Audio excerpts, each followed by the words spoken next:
Nous sommes un lundi. Il est 5h45 du matin quand je quitte la maison pour faire quelques carrefours rond-point de la ville de Conakry dans l'objectif de comprendre comment fonctionne la circulation.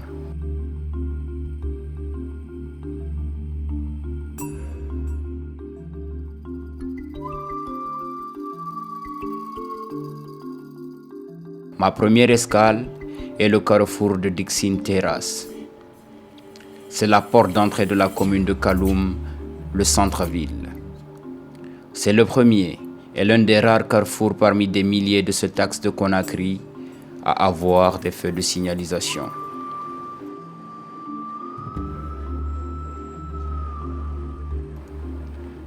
Comme invisible ou insignifiant pour les chauffeurs et les piétons, la majeure partie des usagers brûlent les feux en se comportant comme un troupeau de moutons.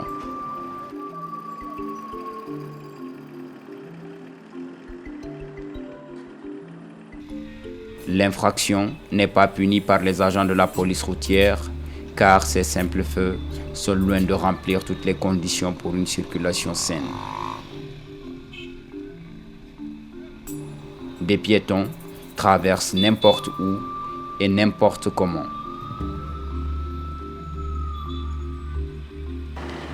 Cette cacophonie amène les policiers à rester au centre de la nébuleuse, fer et chair, pour amener un semblant d'ordre à cette circulation dont les règles sont constamment violées.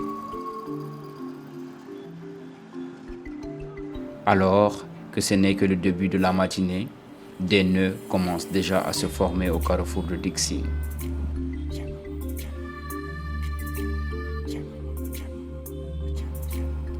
Je suis ici à environ 5 km du centre-ville. L'envie soudaine me prit alors de remonter dans la banlieue de Conakry.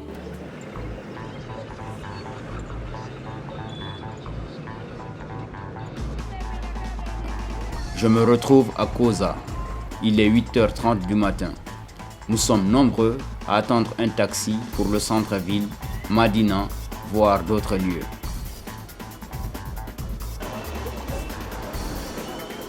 À cette heure de pointe, trouver un véhicule pour Kaloum et Madina relève d'un véritable défi. Tout le monde est aux aguets. Personne ne se laisse faire. Il faut un minimum de force et beaucoup de technique pour trouver un véhicule. C'est-à-dire être agile et savoir jouer des coudes. Ayoub Touré est là depuis 6h30 du matin. Les difficultés ici pour avoir un taxi, c'est tout un problème, je veux dire. Parce que quand je suis venu à 6h ici, 6h30, je me suis arrêté pendant plus d'une heure de temps et jusqu'à maintenant, je n'ai pas eu de taxi. Et moi, je crois que avant la circulation n'était pas comme ça. Parce qu'avant, il y avait le train, il y avait le train express là. Avec l'arrêt du train express aussi, tout est devenu difficile. Donc quand je gagne, par exemple, tout de suite un taxi, je peux faire au moins les 30 minutes avant d'arriver en ville. Ce carrefour, s'il est difficile de trouver une voiture, ce n'est pas le cas pour les mototaxis. Le tronçon Koza-Madina en voiture coûte 4 000 francs guinéens et en moto 20 000 francs, soit un écart de plus de 15 000 francs guinéens.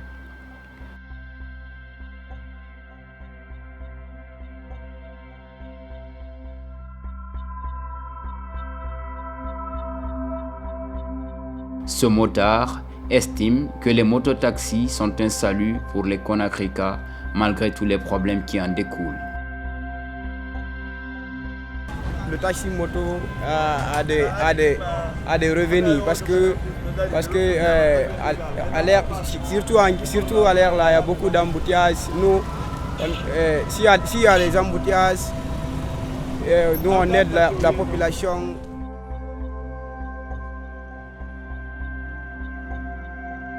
Il affirme que certains usagers de la route sont loin du respect des règles de la circulation. Mauvaise conduite de certains chauffeurs, des fois, sur certains chauffeurs nous tapent et puis ils ne s'arrêtent même pas. Et puis, ils ne respectent même pas le code,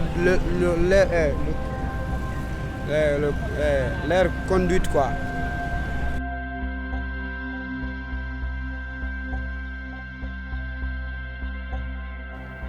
C'est enfin à 9h30, à l'issue d'une longue attente dans l'adversité, que Ayoub Touré a fini par trouver une voiture en destination du centre-ville. Aux environs de 10h du matin, je retrouve Thierno Diao, un jeune diplômé de l'université guinéenne, à bord de son taxi. Il conduit depuis plus de 10 ans. Sa destination est aussi le centre-ville. Je décide donc de le suivre pour voir ce trajet à travers son regard.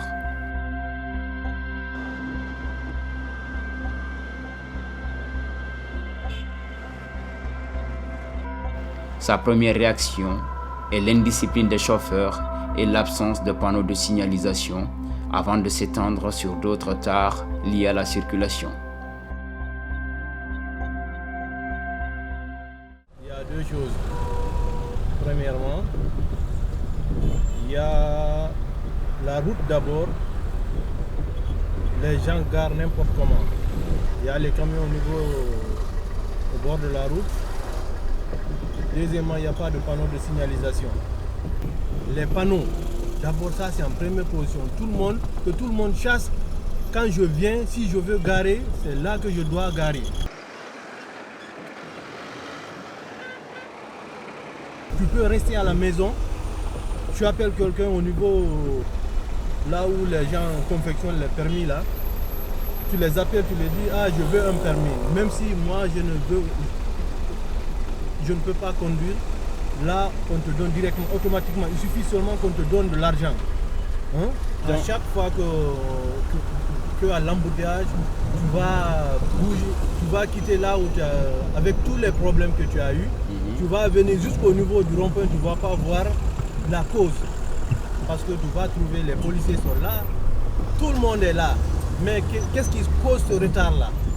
Qu'est-ce qui cause ce retard-là? Tu ne vas pas savoir.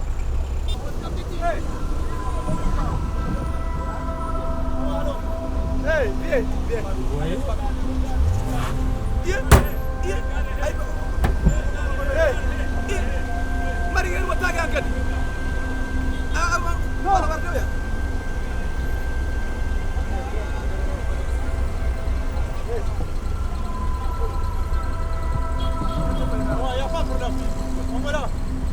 Ça c'est la route, tout le monde est pressé, c'est des problèmes.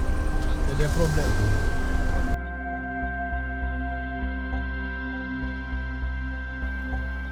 Selon lui, le non-respect des feux de signalisation par les chauffeurs s'explique par deux faits. Le premier technique et le second culturel.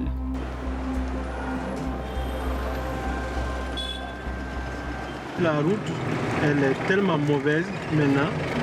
Cela encore cause de l'embouteillage de plus. Vous avez vu? Et puis normalement, le temps qu'il devrait être là pour travailler, il double. Il double. Normalement, faire ce tronçon-là, ça ne devrait même pas avoir 2 semaines ou bien 3 semaines. Mais ils sont là, ça fait maintenant 1 mois et quelques. Tronçon qui ne fait même pas les 500 mètres.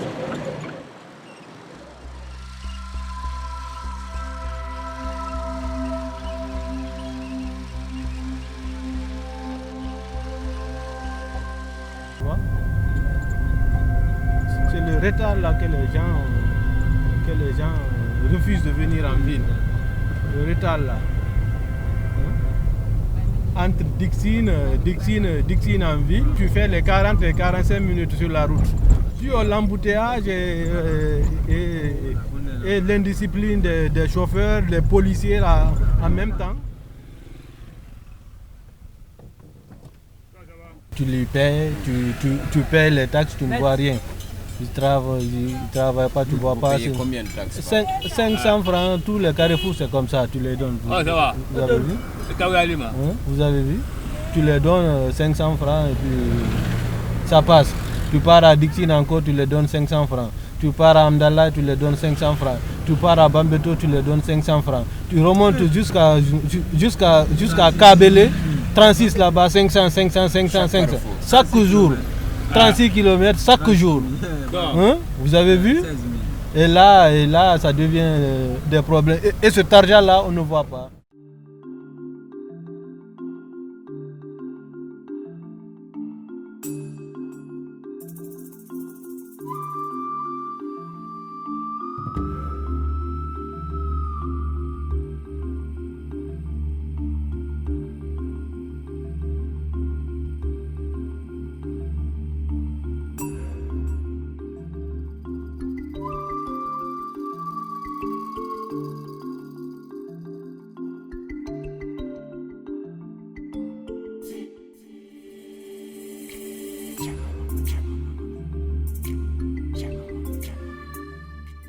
Pour une distance d'environ 16 km, nous avons fait plus de 2 heures.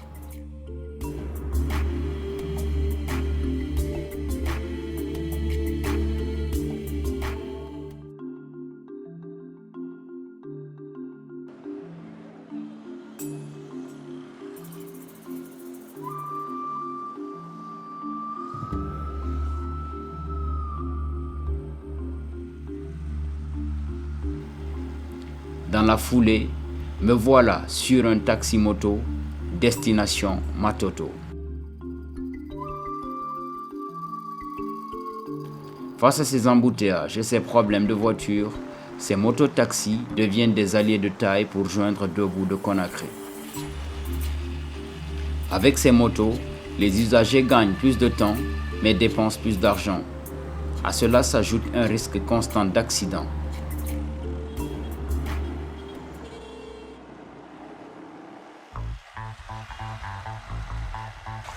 Comme les conducteurs des véhicules, la plupart des mototaxis ne respectent aucune règle de la circulation, malgré l'absence voire leur faible protection. Seul le casque est exigé par les autorités. Et cette exigence ne se limite qu'aux conducteurs. Sans casque, comme tous les passagers des mototaxis, on se faufile entre les véhicules et parfois même roulons en sens contraire.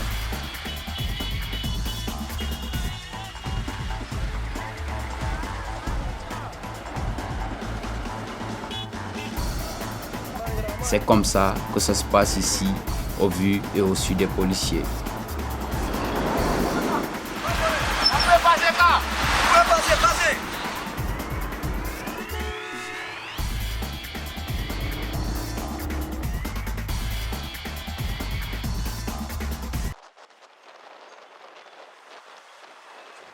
Au bout de 20 minutes, nous voilà à Matoto. À ce rond-point, malgré le respect des 2 files de voitures par endroit, tous les véhicules sont à l'arrêt. Le mauvais état de la route, les stationnements anarchiques même au niveau du rond-point, des véhicules qui roulent en sens contraire, des arrêts en pleine circulation sans motif, mais aussi l'occupation de la chaussée par les vendeurs, voilà le scénario qui s'offre à moi.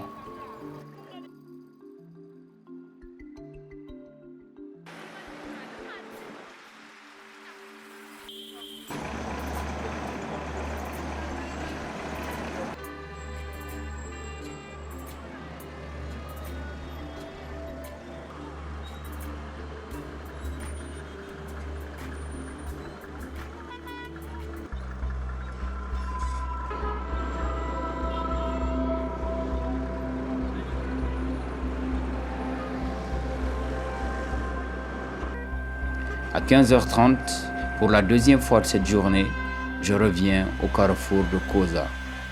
Le spectacle laisse à désirer. Aucun marquage au sol, pas de panneau de signalisation, encore moins de feux de signalisation. Malgré la présence de la police, les chauffeurs et les rabatteurs règnent en maître au carrefour. Tout le monde est tendu et pressé. Déboulant de tous les côtés, les voitures foncent dans le carrefour. Parfois, certains chauffeurs et motards refusent même de s'arrêter à la demande des policiers.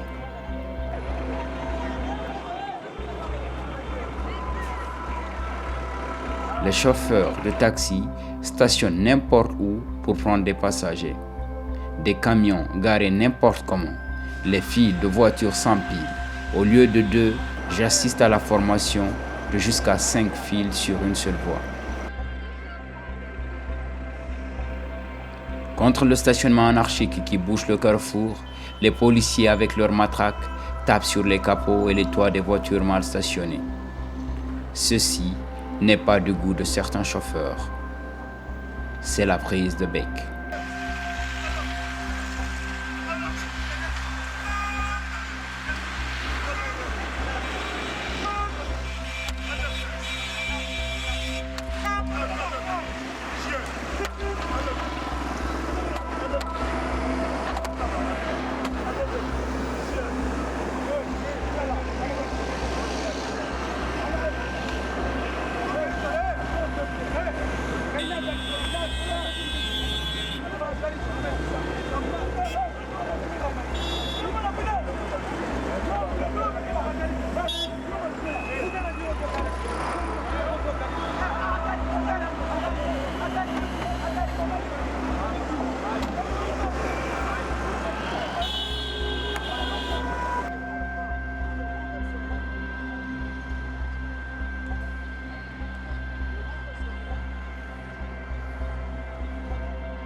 Cela aboutit parfois aux mains entre chauffeurs et agents.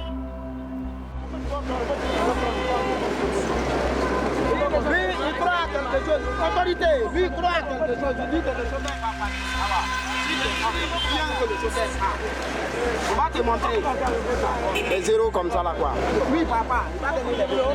Qu'est-ce qui s'est passé? Vous voyez ce monsieur? Oui. Il était derrière un simple passager. Tu es passager, c'est pas toi qui conduisais. Moi je suis chauffeur Tu es chauffeur. Je suis chauffeur comme lui. Moi je suis chauffeur comme lui. Oui, parce qu'il a le droit de te prendre au milieu de la rue. C'est moi qui descends le travail. Ah, tu tapes la voiture pour dévancer. C'est toi qui prends comme ça. C'est toi qui.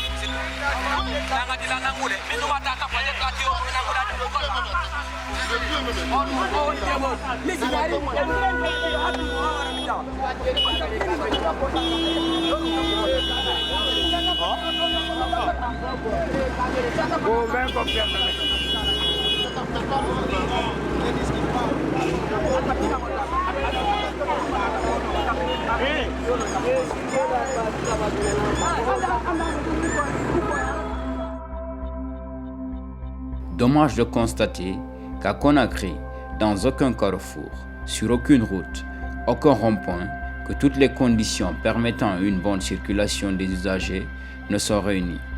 Aux endroits où il y a des feux, il n'y a ni panneau de signalisation, ni marquage au sol, encore moins des policiers qui jouent leur rôle. Les rares endroits où on note la présence de la police routière, c'est l'absence totale des autres éléments qui permettent une bonne circulation. Les routes qui passent à côté des marchés sont littéralement envahies par les marchands qui installent leurs étalages. À tous ces problèmes s'ajoute la dégradation des routes, l'indiscipline notoire des usagers et la présence des vendeurs à la sauvette entre les véhicules. Voilà le spectacle d'une journée dans les rues de Conakry.